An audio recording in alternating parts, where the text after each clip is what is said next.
I think it's perhaps because I was often the only woman in the room. So when I was in the legal profession, there are a number of women, but I was in M&A and finance, so that back then was quite masculine. And then I was in the hedge fund industry, and in the hedge fund industry, I was very often the only woman. So it's not that I noticed that I was the only woman, but I just happened to be the only woman. And then over time, I met people, because I've lived in different countries, but I've met people from different countries who had difficulties, not just for being women, but also being from another country or another culture or another ethnicity. So I've always been exposed to maybe not being the same as the majority of the people in the room. And that's how I became interested. And what I noticed, whether it's in business or even academics and other, if you don't have people with different perspectives and different opinions, then you're always going to go with the same direction in how you think, and you're also going to come out with the same outcomes. And in this changing world where things are very complex, they change very quickly, the risks are incredibly high for companies, you need to have people with different perspectives so that you can challenge the status quo and anticipate both the opportunities as well as the risks.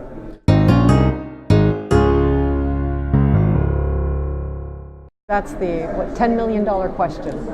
So I worked with a company called Vigeo Eiris, which is a European-based company that does data research on sustainability, human rights, and it researches many, many companies from around the world. And we collected the data of 1,500 companies in Europe, particularly Europe, the Americas, North America in particular, Canada, United States, and then Asia, Hong Kong, New Zealand, Australia, Japan, and Singapore.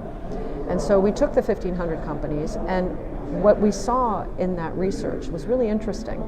You have countries that adopted quotas for boards of directors, and the countries that adopted quotas have a law whereby they say that at least a certain number of women or people on the board have to be women. So in France, for example, a country I know well, you have a quota of 40%. And one of the reasons people were against the quota, including myself originally, we were against the quota, was because the thought that they would not be seeking the most qualified individuals, number one. And number two was also the thought that this was undermining women themselves, who were very, very successful. The reality is that the quota went through, and the reality is, and the results are quite clear, is that the quotas transform the ways boards of directors are composed, not just in gender, but also in geography, the nationality, and in backgrounds. And so what people thought was only going to be a change in gender turned out to be a cultural transformation of the board. The research shows is that if boards and quotas were limited to directors only, and they were only about meeting the legal requirement, then companies would not have senior women in leadership positions and would not have more women climbing the ranks of management. And our research suggests that the opposite has happened, that by having more women on boards, the companies actually became much more open to promoting women throughout the organization. So the French have had their quotas now for 5 years.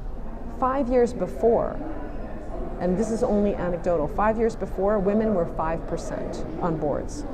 There were no women in leadership positions, or very, very few, and management was not sought as an opportunity for a lot of women.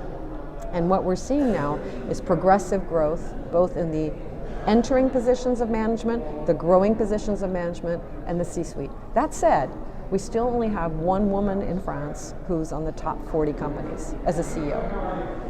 But the progress is there, if that you want to call that progress, but the progress is there.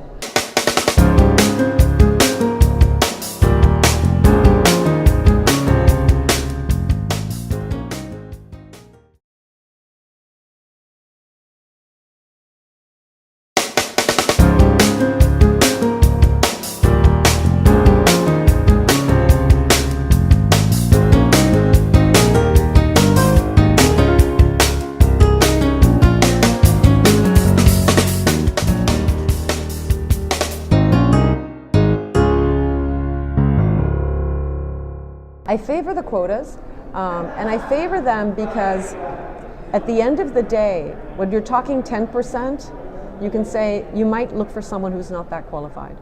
When you're thinking about 40%, that means that when you're sitting on a board, in a boardroom, and 4 out of 10 people there are not qualified, then you're actually undermining your own business. And so companies have no incentive to undermine their own business. Second thing that I found very interesting, and again, based on the research that I did, not this research, but previous research, is that the biggest transformation of these boards was the cultural transformation. So originally, a director, to get on a board of a company, it would be who you knew. So it was usually people who went to the same schools, men at the time, men who went to the same schools. Maybe they were in class together. Maybe they're cousins, things like that. Things that are perfectly normal, I guess, for many, many generations. And then all of a sudden they had to find women. And it turns out they didn't know any women because at their level, they didn't engage with women. So what did they have to do? They had to contact professional search firms, executive search firms. That was step one.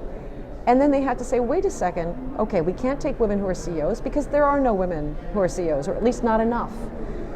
So maybe we'll take women who have a different background.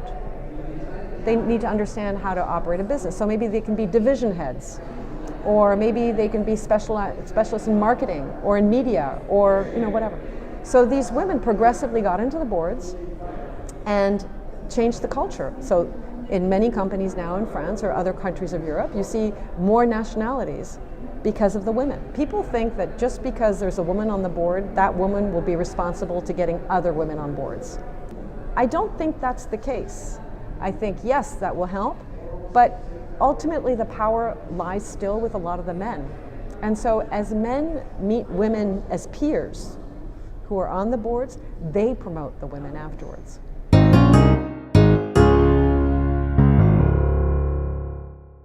Interestingly, they ask each other, do you know, so originally it would come to a woman and say, you know another woman who could sit on our board, but they also ask each other. So they have a vested interest in widening their networks. So I'm for the quotas now, and I believe that at the end of the day, there should be no need for quotas after a few years.